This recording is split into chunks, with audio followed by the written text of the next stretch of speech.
Bonjour à toutes et à tous et bienvenue sur ce nouveau Flash FF. J'espère que vous avez passé une bonne semaine. Moi oui, je suis très contente de vous retrouver. Au programme cette semaine, j'ai plein de petites nouvelles à vous partager. Petit disclaimer cependant, je tourne cette vidéo le jeudi. Donc s'il y a des informations qui sont sorties entre jeudi soir et samedi matin, elles seront pas incluses dans ce Flash FF, mais je les inclurai dans celui de la semaine prochaine. Ne vous inquiétez pas. Vous le savez, on commence par les résultats du week-end dernier. Les championnats reprennent petit à petit, chacun à leur tour, puisque cette semaine par exemple, on a eu la reprise de la WSL. Je voulais jeter un petit coup d'œil et on se retrouve juste après.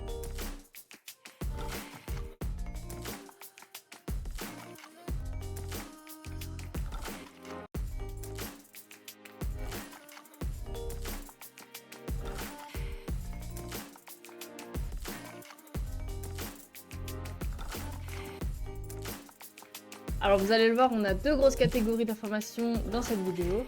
La première, je vais parler des transferts et départs de clubs. Et on commence tout de suite par Kenza Dali qui a annoncé son départ d'Aston Villa. Dans sa lettre d'adieu, elle a notamment évoqué la fragilité de sa santé mentale depuis quelques mois. On ne sait pour l'instant pas où elle va, mais on espère qu'elle rebondira vite et que tout ira bien, et qu'on aura rapidement des nouvelles d'elle. On continue maintenant avec Alana Kennedy, puisqu'elle a annoncé son départ de Manchester City, et elle rejoint la NWSL. Elle part sur la côte ouest à Angel City. Et évidemment, pour compenser un départ, il y a forcément une arrivée, puisqu'on a Caroline Nicolin qui rejoint Manchester City en provenance du NC Courage jusqu'à 2028. Manchester City a d'ailleurs réussi à devancer Arsenal et le PSG qui était aussi sur la joueuse. Un très gros transfert maintenant, puisque Naomi Girma a enfin trouvé un club. Cette chose convoitée par énormément de clubs, notamment Lyon et Chelsea. Et c'est finalement le club anglais qui a réussi à signer la joueuse, avec un deal record pour le foot féminin, puisque l'offre s'élève à plus d'1 million de dollars. Je sais pas si vous vous rendez compte, sachant que Lyon avait aussi mis un peu moins d'1 million de dollars sur le tapis. Donc c'est quand même une très bonne affaire pour San Diego qui récolte un sacré pactole. Et il est toujours bon de rappeler que Naomi Girma, c'est médaille d'or aux Jeux Olympiques 2024 de Paris. Et on finit avec Saki Kumagai, parce que la japonaise a signé avec les London City Lioness en provenance de l'AS Roma. Un nouveau départ à la retraite maintenant, puisque Jen Betty a annoncé mettre fin à sa carrière professionnelle. Elle a notamment 143 sélections au compteur pour l'Écosse. Elle a aussi gagné 5 fois le titre de championne de la WSL en étant avec Arsenal et avec Manchester City. Et c'est maintenant le moment d'adresser nos félicitations à Marion Torrent. Vous allez me dire pourquoi.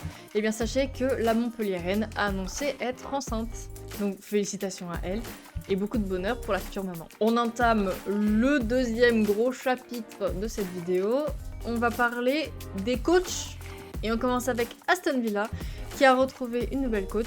Il s'agit de Natalia Arroyo. Du côté des sélections nationales maintenant, chez les Autrichiennes, c'est Alexandre Schribbel qui est devenu le nouveau coach de la sélection. Chez les Écossaises, c'est Michael McArdle qui devient coach intérimaire en remplacement de Pedro Martinez Losa. On continue avec Reynald de Pedros qui est devenu le nouveau coach de la Côte d'Ivoire. Il avait été précédemment coach des Marocaines, mais il s'était fait saquer après la Coupe du Monde 2023. Il succède par ailleurs à Clémentine Touré. Et maintenant l'annonce d'un coach qui se voit déjà dans le futur, puisque Peter Gerhardsson a annoncé quitter son poste d'entraîneur de la Suède après l'Euro 2025. Voilà, il a déjà tout prévu. Et voilà, c'est déjà fini pour cette semaine, j'espère que ça vous a plu. J'espère que vous avez appris 2-3 choses. Comme je l'ai dit en début de vidéo, il y a peut-être des informations qui manquent. Dans ce cas-là, dites-moi en commentaire et j'en parlerai dans la vidéo de la semaine prochaine. Merci d'être resté jusqu'à la fin, n'hésitez pas à vous abonner, à partager, commenter, liker, ça aide énormément la chaîne. Et surtout n'hésitez pas à me suivre sur Twitter, c'est là où je suis le plus active, sur Instagram et sur Twitch. Peut-être que je reprendrai les lives un jour. Moi je vous dis à la semaine prochaine, d'ici là regardez du football féminin. Et voilà, à bientôt!